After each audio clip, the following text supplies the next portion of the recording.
안녕하세요. 크리스천 영상학교로 운영하는 신목사입니다. 오늘은 한 번 얻은 구원은 빼앗기지 않는다는 가르침이 거짓이라고 증거하는 성경 말씀, 이런 제목으로 한번 생각해 볼게요. 대부분의 교인들은 자신이 천국에 들어가는 것을 의심하지 않죠. 그동안 교회에서 이런 투의 가르침을 교회에 모집하도록 들어왔기 때문이에요. 물론 이런 주장에 자의적으로 비틀어버린 성경 해석을 교묘하게 붙여서 가르치고 있으니 참 속아 넘어갈 수밖에 없죠. 이런 가르침이 통하는 이유는 성경을 규칙적으로 정독하지 않기 때문이죠. 교인들이. 그리고 성령이 내주하는 기도로 성령이 주시는 깨달음을 얻지 못하기 때문이기도 해요. 어쨌든 그들이 세뇌된 구원관 외에 다른 성경 말씀이 성경에 있다는 것을 거의 알지 못해요. 그래서 오늘은 한 번 얻은 구원이 영원한 구원이라고 외치는 이단 교리와 다를 바가 없는 구원관이 잘못된 이유를 성경에서 찾아 말씀드리고 싶습니다. 먼저 히브리서 4장 4절에서 6절이죠.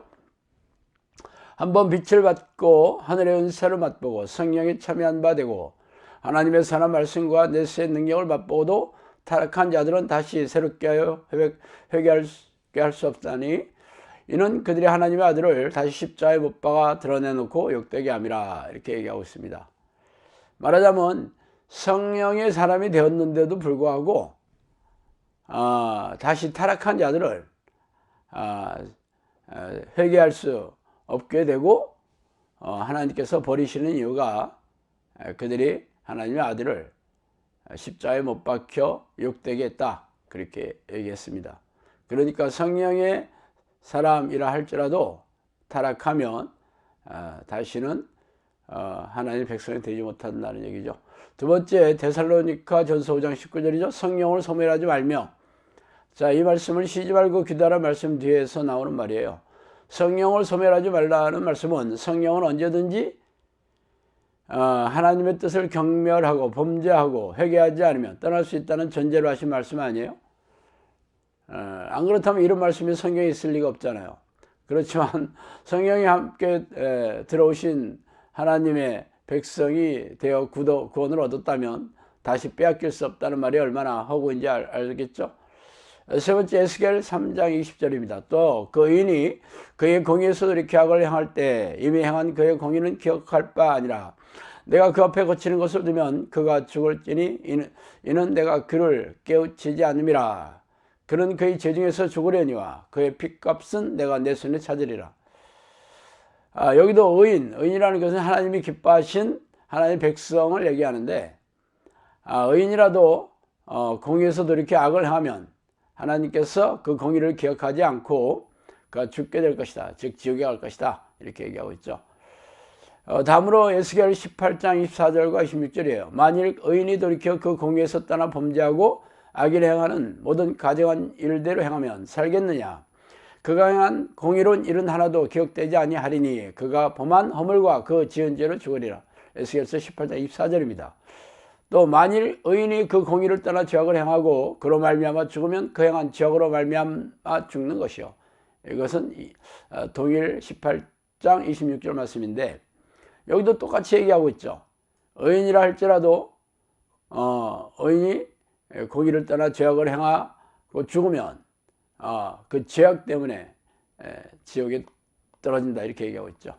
다음으로 에스겔 33장 12절입니다. 인자야, 너는 내면적에게 이르기를 의인이 범죄하는 날에는 그 공의가 구원하지 못할 것이요 악인이 돌이켜 그 악에서 떠나는 날에는 그 악이 그를 엎드려 때리지 못할 것인즉 의인이 범죄하는 날에는 그 의로 말미암아 살지 못하리라. 이것도 앞서서 말씀하신 에스겔서와 동일한 말씀을 반복해서 얘기해 주겠습니다. 의인이랄지라도 죄를 범하고 죽으면 그 의가 능력도 없고 결국 그 의로 말미암아 살지 못한다, 결국 지옥에 간다, 이 얘기죠. 다음으로 에스겔 33장 18절이죠. 만일 의인이 돌이켜 그 공의에서 떠나 죄악을 행하면 그가 그 가운데서 죽을 것이다. 이것도 동일한 말씀입니다. 다음으로 시편 51편 11절이에요. 나를 주 앞에서 쫓아내지 마시며 주의 성령을 내게서 거두지 마소서. 이건 다윗이 하신 말씀인데, 결국 주의 성령을 거두지 말라는 것은 성령께서 거두어질 수도 있고 또 하나님이 주 앞에서 쫓아내실 수 있다는 것을 전제하고 하신 말씀이잖아요. 자, 다음으로 이사야 63장 90절입니다. 그들의 모든 환난에 동참하사 자기 앞에 사자로 하여금 그들을 구원하시며 그의 사랑과 그의 자비로 그들을 구원하시고 옛적 모든 날에 그들을 드시며 안으셨으나 그들이 반역하여 주의 성령으로 근심하게 하였으니 그가 돌이켜 그들의 대적이 되사 친히 그들을 씻었더니. 자, 이사야에서는 하나님께서 당신의 백성들을 사랑과 자비로 구원하셨지만 그들이 반역하여 성령을 근심하게 해서 결국 하나님이 그들에게 대적이 되시사 씻었다라고 얘기하고 있습니다. 말하자면 하나님께서 범죄한 자들이 아무리 하나님의 백성이었을지라 하더라도 하나님이 대적이 되사 치셨다고 하니 어떻게 천국에 들어가겠어요? 다음으로 빌립보서 2장 12절이죠. 그러므로 나의 사랑하는 자들아 너희가 나 있을 때뿐 아니라 더욱 지금 나 없을 때에도 항상 복종하여 들었고 떨림으로 너희의 구원을 이루라 이렇게 얘기했습니다. 이와 같이 성경에는 한 번 구원이면 영원한 구원이란 말이 없을 뿐 아니라 성령에 임한 성령의 사람이라도 범죄하고 타락하면 성령이 떠나셔서 소멸된다고 경고하고 계시죠. 성령의 빛을 받은 사람이 타락하며 회개조차 할 수 없이 지옥불에 떨어진다고도 하지 않아요? 에스겔서 여러 구절에도 의인일지라도 범죄하면 지옥으로 죽어 지옥불에 들어간다고 선포하고 계십니다. 누구보다 하나님과 친밀한 교제를 나누었던 다윗조차도 자신에게서 성령을 거두지 말라고 간청하고 있으니 이게 믿음이 없는 행위겠어요? 끝으로 성령의 사람으로 경이로운 선교의 열매를 맺었던 사도 바울조차도 구원을 끝까지 이루라고 명령하고 있습니다. 여기서 구원을 이루라라는 말은 헬라어로 카테르카제스테라는 말인데 영어로 워크아웃이에요.